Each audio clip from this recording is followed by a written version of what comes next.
Yeah, and that's it for my news. Did you want to say anything else? Excuse me. I wanted to say happy birthday. It was your birthday yesterday. Happy birthday, Swan. Yeah. Thank you. Yes. What about you, Chris? Do you have anything you want to plug? Like recommendations? Oh, we could do weekly Yeah, we could do I recommendations don't as really well. anything I really need to plug, but if you want recommendations, I'll give you guys some recommendations. Okay, kick that off. If you haven't seen Dunkirk yet, go watch Dunkirk. It's awesome on the big screen. It's even better in 70mm or 70mm IMAX. Just the look of it, the feel, the sound, it's awesome. Okay. I did watch Atomic Blonde What did you watch the other day. It was Did you like fantastic. Yeah. It was great. Yeah. And trying to think what else is out. In the theaters, I don't know. What's it called? The War for the Planet of the Apes. Go see War for the Planet of the Apes if you haven't seen that. that one good? That was really, really good. Okay. I was shocked at how great it was. I got to see that as well, and I think it's probably the best in the trilogy three. for sure. Yeah. Oh yeah, by far. And I don't know how if you want to put any stock into Academy Awards, I don't. But I think I would look for Andy Serkis as a Best Actor contender Yeah, that's Okay. he killed. It was amazing. because he was amazing in it. Isn't he in something that just like something new that just can't, besides that one? I saw him pop up in the trailer for Black Panther Yeah, Yeah, that's he's in where there, yeah. because he's the villain. I was in Hall H and he came out for the panel Yeah. for Black Panther. That's what I'm thinking of. Yeah. Okay. Did you want to? Do you have time to sit in for Reservoir yeah. Dogs? Okay, so we already played the trailer, but we're gonna kick off the Tarantino filmography episode with Reservoir Dogs, his debut directorial, I guess, film. Masterpiece. Was released in '92. It's an hour and 39 minutes. It has a 90% on Rotten Tomatoes. Okay. The box office for it was like $1 million, and it made just under $3 million. Oh.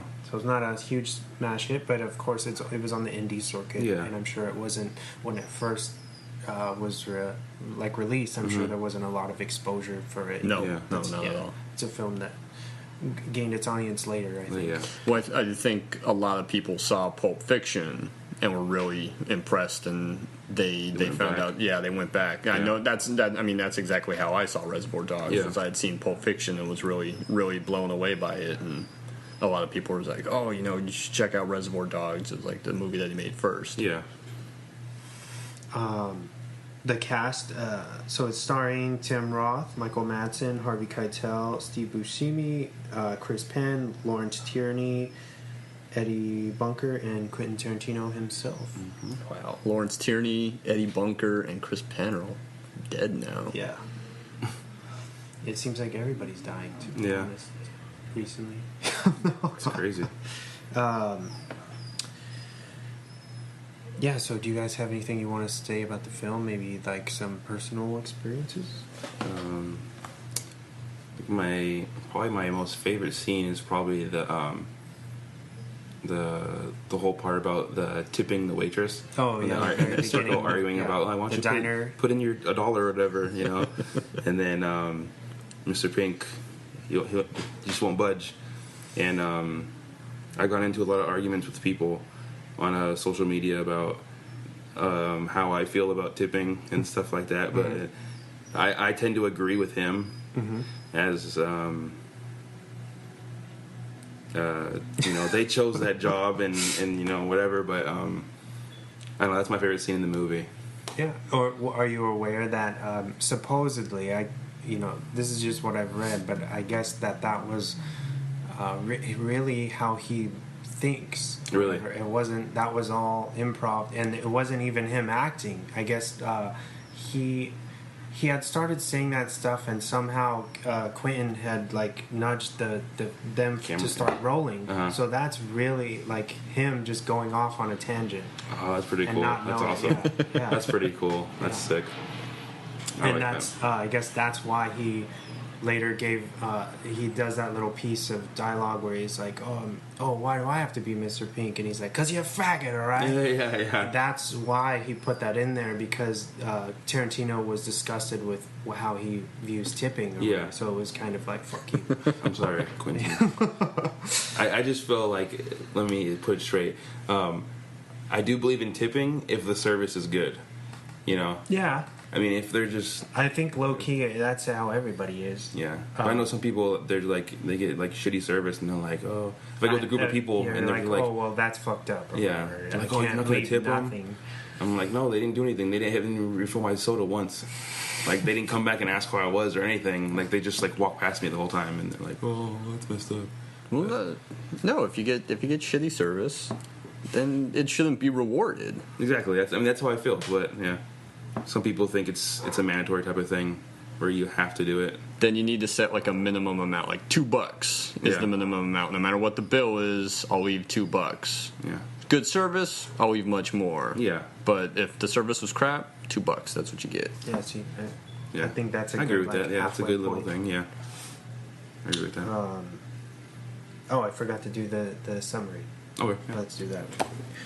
When a diamond heist turns sour, a group of professionals begin to realize that there may be a snitch within their circle. And that's pretty much it in a nutshell, I think. Yeah. But, Chris, going back to you, do you have anything you want to share about this film? Well, I should say that the heist that they're planning and making a big deal about is never shown. Mm-hmm. Yeah.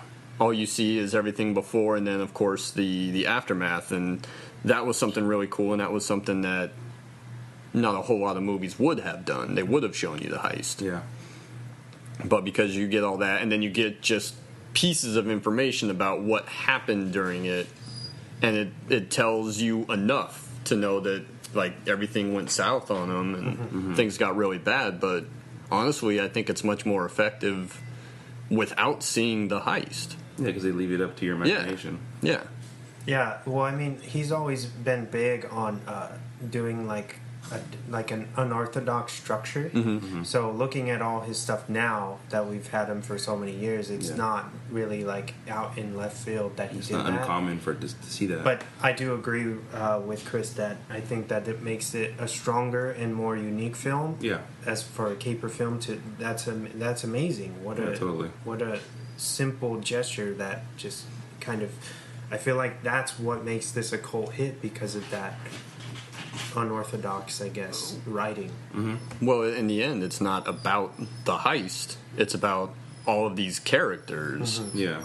that end up in this situation, or because you didn't see it, and that's what makes it great. Are you guys aware that there was a video game released? I am aware of that.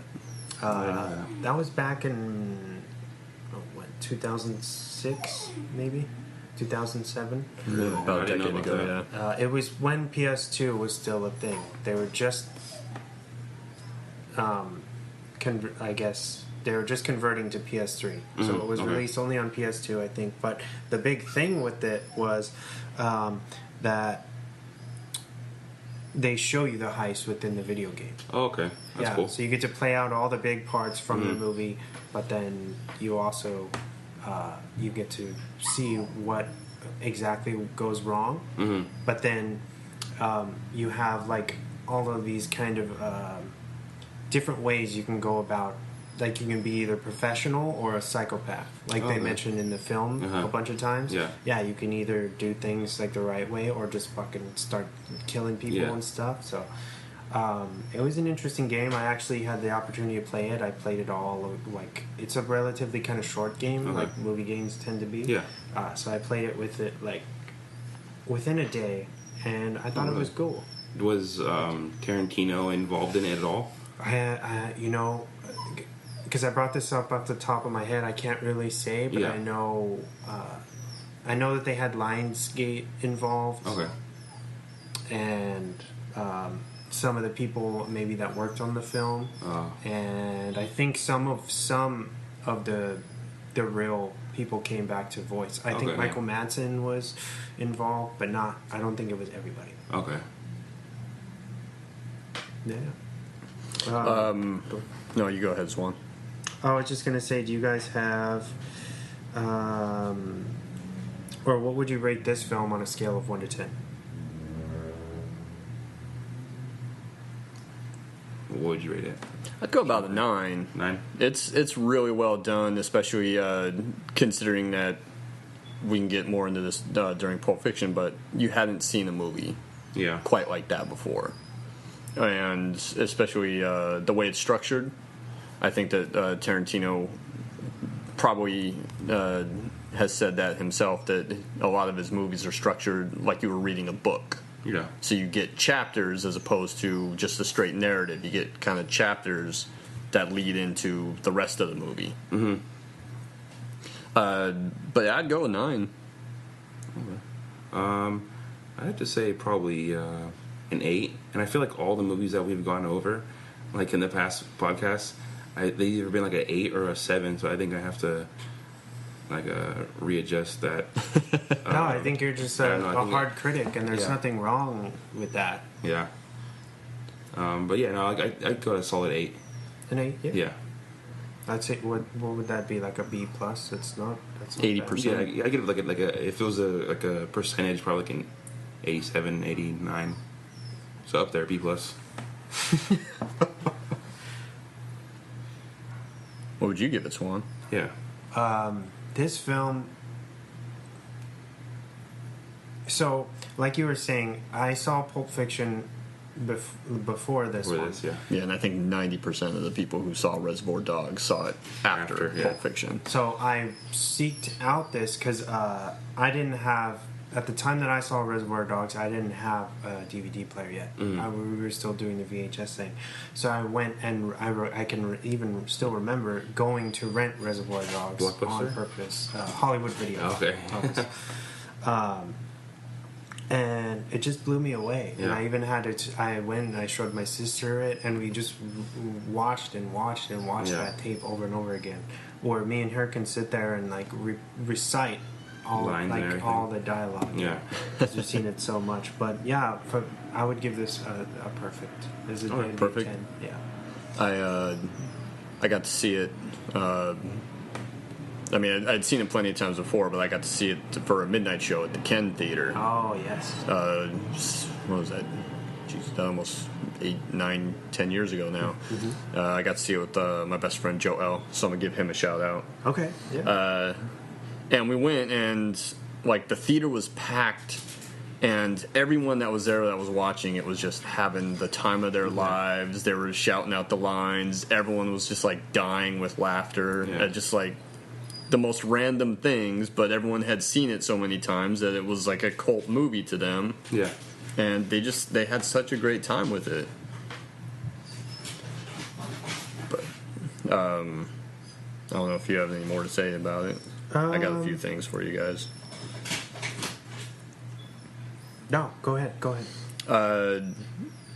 Speaking of like seeing it and everything, I don't know if you know this.